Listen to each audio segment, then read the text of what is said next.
Welcome back. You're listening to Houston Real Estate Radio. You can join us here every Sunday evening between 6 and 7 p.m. I'm your host, Shanna Register, and every week we bring you news and information you can use on your next real estate transaction. If you miss any of today's show, you can always catch us online at HoustonRealEstateRadio.com. We record all of our shows and put them out there on YouTube videos so you can watch them and catch anything that you missed today. You can also find us over on Facebook. And if you've got a real estate question, call us at 281-882-8088, and we'll be happy to answer your real estate questions right here on the air every Sunday evening, 281-882-8088.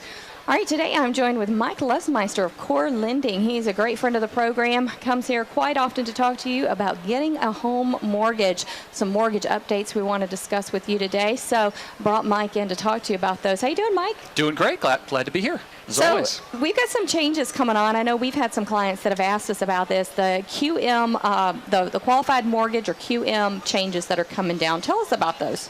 Yeah, well, most listeners probably have heard about the Dodd-Frank Act. This was the Regulatory Reform Act that happened in the wake of the financial crisis we had a few years ago.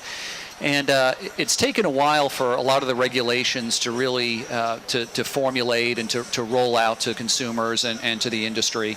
There are comment periods and proposals and reproposals and what have you. So one of these provisions just got rolled out and just was introduced last month, and it is QM, or the Qualified Mortgage Rule.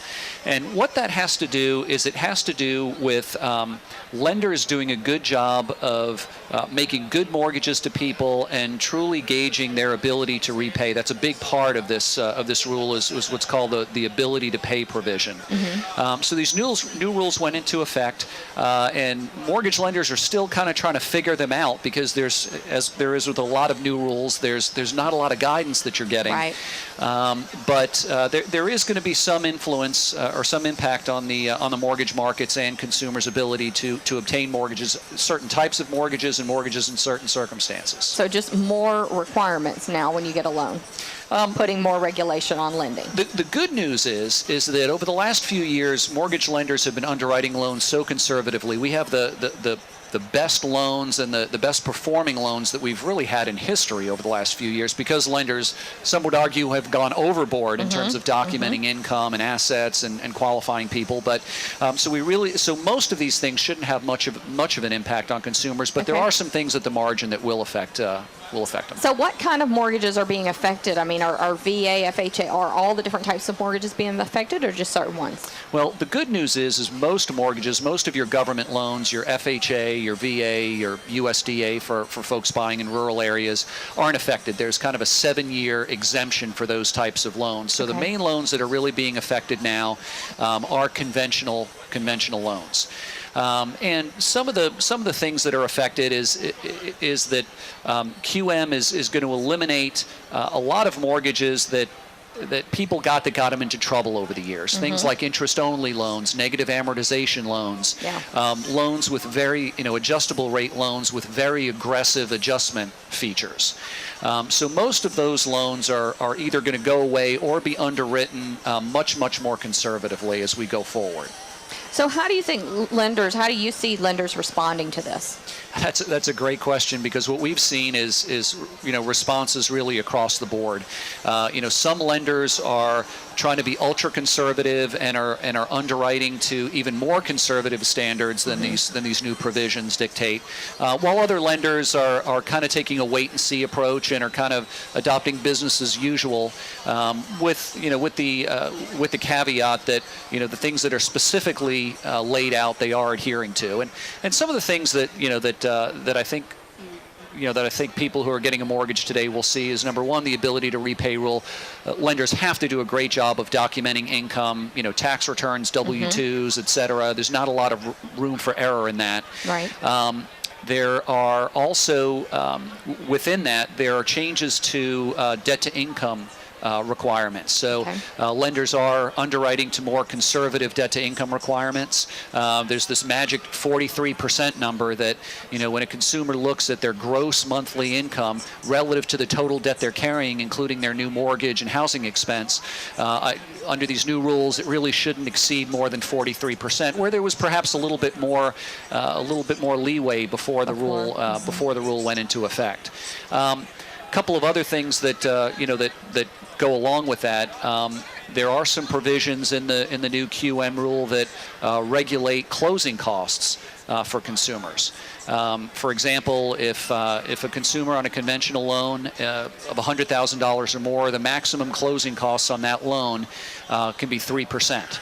Okay. Now, the closing costs are defined very specifically. It really relates to lender fees. So most mortgage lenders, like our firm, not really an issue. Where it does run into a potential issue is for mortgage lenders that have affiliated companies. Perhaps they have a title company that's being used on the transaction that they have an ownership interest in or an affiliation with. Perhaps they have their own appraisal management company. Okay. When you have those kind of relationships, the fees for those service providers are added in for that 3% rule. Oh, okay. So some of those lenders, speculation may be that they'll be shedding some of those businesses. They'll be building more of those fees into their rate, or they just may have to just restructure how they structure their loans. So it won't have a negative impact on consumers, but it could have an impact on some lenders.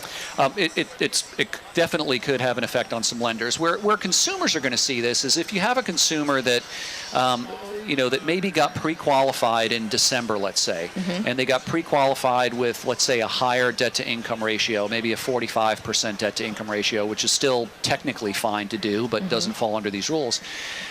They may want to talk to their lender, and they may want to make sure that they're getting re-qualified under these QM rules. Okay. The last thing that either of us want to have happen or they want to have happen is for them to get to closing and find out, what, your debt ratio is just a little too high given these new rules, and now we can't make the loan. Yeah. Or you're going to have to restructure your debt in order for us to make the loan.